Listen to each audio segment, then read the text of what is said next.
In this video, I just want to give us a little bit of understanding of the evolution of the modern periodic table. So it didn't always look like the periodic table hanging on our wall. So there's not really any dates that I want you to remember here. I just want you to have kind of a perspective of the timeline. And really the only name that I would expect you to remember is Mendeleev. He's kind of associated with being the father of the periodic table, although you'll see in these few slides that there's a lot of contribution by a lot of different people. So if we start in the early 1800s, you can see there's a German chemist, Dobereiner, and what he's noticing is that some of the elements had similar properties, and he could kind of get them into groups of three. So I think the takeaway here is they were starting to notice that some elements had similar chemical properties. And at this time, just groups of three. You wait until the later 1800s where there's 62 known elements. So some of the discovery probably just came with as they discovered more and more different elements. But 62 elements is a little over half that we know now if you include the man-made or synthetic elements. And so Newlands also was noticing patterns, and so he organized them in groups of 7, and an important concept is at this point he started ordering them by increasing atomic mass, which means they would start from the lowest mass and then work their way through, increasing the mass as they go. So again, now we get this law of octaves, and which you don't have to remember. But the takeaway here is as they learned about more elements, they continued to see patterns. So they were able to put them in patterns and then also order them by their masses, increasing mass.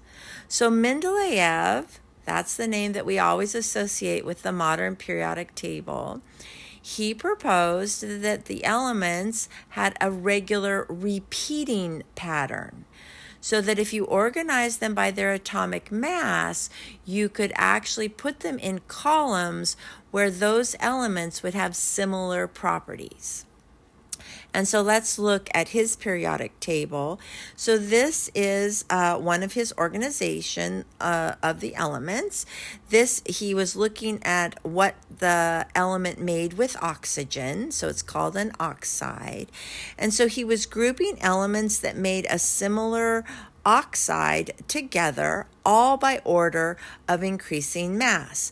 Now, if you compare this to our periodic table, you will start to see that, for example, on the first column over here, we have on ours hydrogen, lithium, sodium, potassium. Now we don't have copper, rubidium, and we don't have these two here, but you start to see some of our modern periodic table forming. Right? So Mendeleev put them in columns based on their repeating patterns and in order of atomic mass. Now, in the early 1900s, and these dates come up a lot because at the turn of the century in the 1900s, there was a substantial amount of information being learned about the atom and the elements. So here, Moseley, remember the only name here that I really expect you to come away with is Mendeleev, but Moseley started to see that the nuclear charge, recall that the nucleus only has positive charge, so we're really talking about the protons, that it increased by 1 for each subsequent element. So each time you went to a new element, the periodic charge or the nuclear charge increased by 1. Okay. So he concluded that perhaps we don't arrange the elements by atomic mass, but instead by their nuclear charge, which we know that now to be the number of protons, because they're the only thing with charge. Remember, they have a plus charge, and that's by atomic number.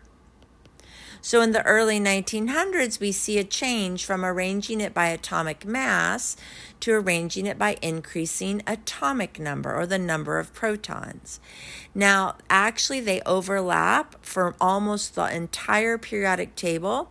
If I recall, there's only 2 places on the periodic table where the mass actually decreases instead of increasing when you're organized by the atomic number. You could look around at the masses and find them. I don't remember off the top of my head. I'd have to look at the periodic table too.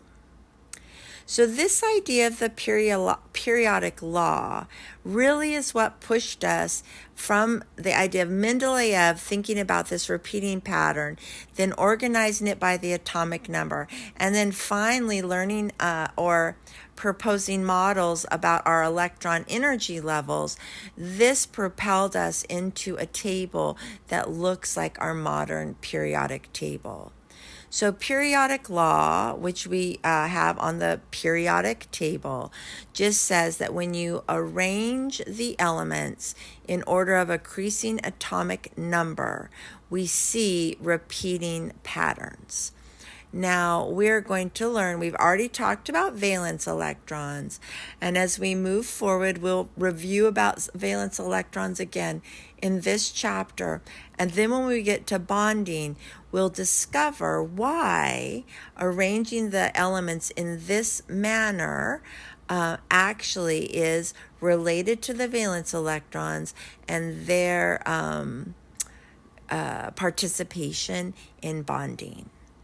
So we have our periodic table now that's on the wall, and I just wanted to give you a little background onto how it evolved into something that we see now.